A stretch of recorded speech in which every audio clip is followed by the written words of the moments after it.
নমস্কার বন্ধুরা, আপনাদের সবাইকে সীমা রান্নাঘরে স্বাগত। আজ আমি রান্না করব মশলা সুজি। মশলা সুজি রান্না করার জন্য দেখুন উনুনে একটা কড়াই বসিয়ে দিয়েছি, আর কড়াইটা গরম হয়ে গেছে। তো কড়াইয়ের মধ্যে আমি দিয়ে দিচ্ছি তেল। তো এখানে আমি 4-5 চামচ পরিমাণ তেল দিয়েছি, তেলটা গরম করে নিচ্ছি। দেখুন তেলটা গরম হয়ে গেছে, তেলের মধ্যে আমি এখন ভেজে নেব সুজিগুলোকে। তো এখানে আমি 500 গ্রাম সুজি নিয়েছি, সুজিটাকে খুব সুন্দর করে আমি লাল লাল করে ভেজে নেব।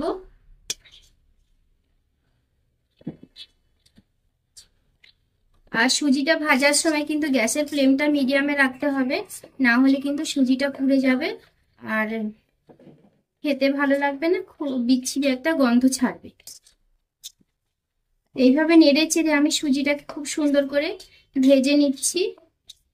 এখন সুজিটাকে কিন্তু খুব সুন্দর করে ভেজে নিয়েছি, আর সুজিটা থেকে খুব সুন্দর একটা গন্ধ ছেড়েছে ভাজা। তা দেখুন সুজির কালারটাও কিন্তু একটু চেঞ্জ হয়ে গেছে আগের থেকেও। তো এখন আমি সুজিটাকে নামিয়ে দেব। তো আপনারা আমার সঙ্গে থাকুন, পুরো ভিডিওটা দেখুন, স্কিপ করে যাবেন না। তবে বুঝতে পারবেন আমি কিভাবে মশলা সুজিটা বানাচ্ছি আর কত সহজে সামান্য উপকরণ দিয়েই এই মশলা সুজি রেসিপিটা বানাচ্ছি। তো পুরো ভিডিওটা দেখে ফুল ওয়াচ করুন। আর আমার এই ভিডিওটা যদি আপনাদের ভালো লাগে তাহলে একটা লাইক করুন, শেয়ার করুন, কমেন্ট করে জানান কেমন হয়েছে।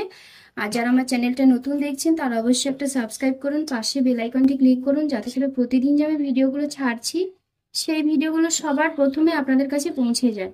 আর যারা ফেসবুক পেজ থেকে দেখছেন তারা অবশ্যই ফেসবুক পেজটি ফলো করে আমার সঙ্গে থাকুন। তো হয়ে গেছে সুজিটা আমার ভাজা, এটাকে আমি এখন নামিয়ে দিচ্ছি। সুজিটাকে আমি নামিয়ে নিয়েছি, আর এখন কড়াইতে আমি তেল দিয়ে দেব।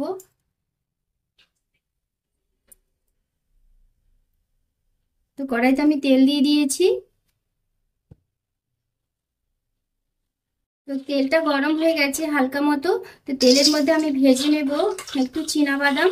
তো বাদামটাকে আমি হালকা করে ভেজে নেব। আর বাদামটা ভাজার সময় গ্যাসের ফ্লেমটা কিন্তু একদম লোতে রাখতে হবে, না হলে কিন্তু বাদামটা উপর অংশটা পুড়ে যাবে আর ভেতরে ভালো ভাজা হবে। এখন বাদামটা ভাজা হয়ে গেছে, বাদামটাকে এখন আমি তুলে নামিয়ে নিচ্ছি।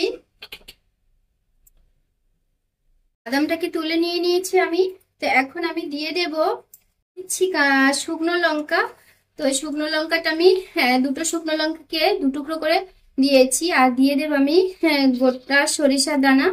তো সরিষাগুলোকে একটু ফুটিয়ে নেব। যখন সরিষা দানাগুলো চটপট চটপট করে ফুটে উঠবে তখনই বুঝতে হবে যে হয়ে গেছে।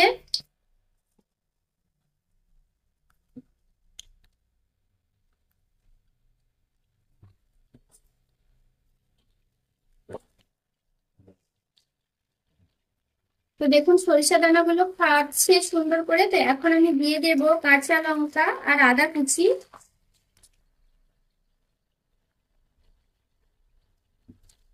কাঁচা লঙ্কা আর আদা কুচিটাকে আমি একটু ভেজে নিচ্ছি তেলের মধ্যে।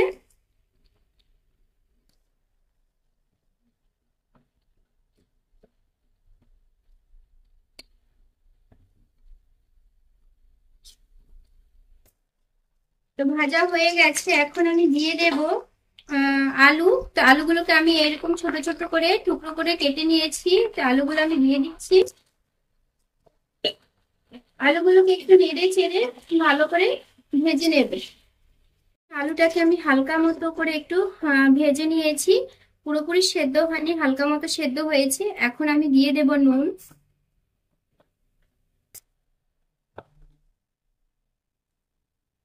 তো এখানে আমি স্বাদ মতো নুন দিয়ে দিচ্ছি, আর দিয়ে দেবো সামান্য একটু হলুদের গুঁড়ো। দিচ্ছি আমি হলুদের গুঁড়ো। হলুদের গুঁড়োটা খুব বেশি দেবো না, হালকা করে দেব, অল্প সামান্য।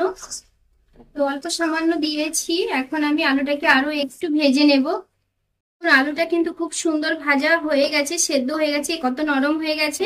তো এখন আমি দিয়ে দেব নারিকেল কুচি। তো এখানে আমি দেখুন এই অল্প একটু নারিকেল কুচি নিয়েছি। তো নারিকেলটাকে আমি দিয়ে দিচ্ছি এর মধ্যে, দিয়ে একটু নেড়ে চেড়ে মিশিয়ে নিয়েছি।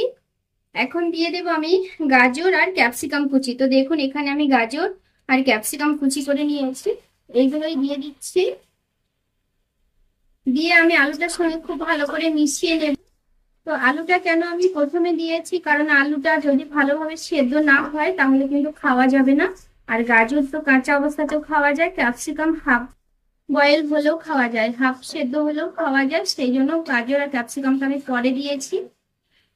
তো এইগুলো সবজিগুলোকে একটু ভালো করে তেলের মধ্যে কষিয়ে নিচ্ছি আমি। এখন সবজিটা থেকে কিন্তু অনেকটা জল বেরিয়ে গেছে, এই জলটা দিয়ে কিন্তু সবজিটা খুব ভালোভাবে সেদ্ধ হয়ে যাবে। তো এখন আমি দিয়ে দেব টমেটো কুচি। তো এখানে আমি একটা টমেটোকে ছোট ছোট ডুমো করে কেটে নিয়েছি। এই টমেটোটাকেও সবজির সঙ্গে মিশিয়ে নিচ্ছি আমি। তো দেখুন সবজিগুলো কিন্তু খুব সুন্দর করে সেদ্ধ হয়ে গেছে, গাজরটাও সেদ্ধ হয়ে গেছে। আর ক্যাপসিকামটাও একটু দেখিয়ে দিই কতটা সেদ্ধ হয়েছে।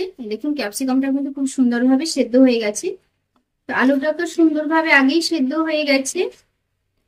তো এখন আমি দিয়ে দেব ভেজে রেখেছিলাম বাদামগুলোকে আমি দিয়ে দিলাম। বাদামগুলোকে দিয়ে খুব সুন্দর করে আমি মিশিয়ে নিচ্ছি সবজিটার সঙ্গে। মেশানো হয়ে গেছে। এখন আমি দিয়ে দেব যে সুজিটা আমি ভেজে রেখেছিলাম আগে, সেই সুজিটাকে দিয়ে দিয়েছি। ওই সুজিটাকে আমি সবজিটার সঙ্গে ভালো করে মিশিয়ে নেব। তো আপনারা যদি ঝরঝরে মশলা সুজি বানাতে চান তাহলে কিন্তু এইভাবে বানাতে হবে। তবে আমার ভিডিওটা দেখতে হবে, সম্পূর্ণ ভিডিওটা যদি না দেখেন তাহলে কিন্তু আপনারা বুঝতে পারবেন না কিভাবে এই ঝরঝরে সুজির রেসিপিটা আপনারা বানাবেন। তো দেখুন কত সুন্দর ঝরঝরে হয়ে গেছে, খেতে কিন্তু ভীষণ টেস্টি হয়। এইভাবে আপনারা বাড়িতে অবশ্যই একদিন বানাবেন, বানিয়ে বাড়ির সবাইকে খাওয়াবেন, নিজেও খাবেন। আর ছোট বাচ্চাদেরকে যদি এইভাবে বানিয়ে স্কুলে টিফিন দেওয়া যায় তাহলে কিন্তু ওরা ভীষণ খুশি হবে। তো দেখুন মেশানো হয়ে গেছে। এখানে আমি কারিয়া পাতাটা দিইনি, আপনারা কিন্তু দিতে পারেন, তাতেও কোনো অসুবিধা নেই। কারিয়া পাতাটা দিলে কিন্তু ভীষণ ভালো লাগবে খেতে। তো হয়ে গেছে, মশলা সুজিটা হয়ে গেছে, নামিয়ে দেব। নামিয়ে দেওয়ার আগে আমি দিয়ে দেব 2 চামচ পরিমাণ চিনি। তো চিনিটাকেও একটু মিশিয়ে নেব ভালো করে। তো দেখুন চিনিটাকে আমি খুব সুন্দর করে মিশিয়ে নিয়েছি। তো মেশানো হয়ে গেছে, এখন আমি নামিয়ে দেব। নামিয়ে গরম গরম পরিবেশন করব। তো আপনারাও কিন্তু বাড়িতে অবশ্যই এইভাবে বানাবেন। তো আমার এই রেসিপিটা আপনাদের কেমন লাগলো সেটা কমেন্ট করে জানাবেন। যদি ভালো লাগে তাহলে লাইক করবেন, শেয়ার করবেন। আর যারা আমার চ্যানেলটা নতুন দেখছেন তারা অবশ্যই একটা সাবস্ক্রাইব করবেন। তো আপনারা সবাই ভালো থাকবেন, সুস্থ থাকবেন। সবাইকে টাটা।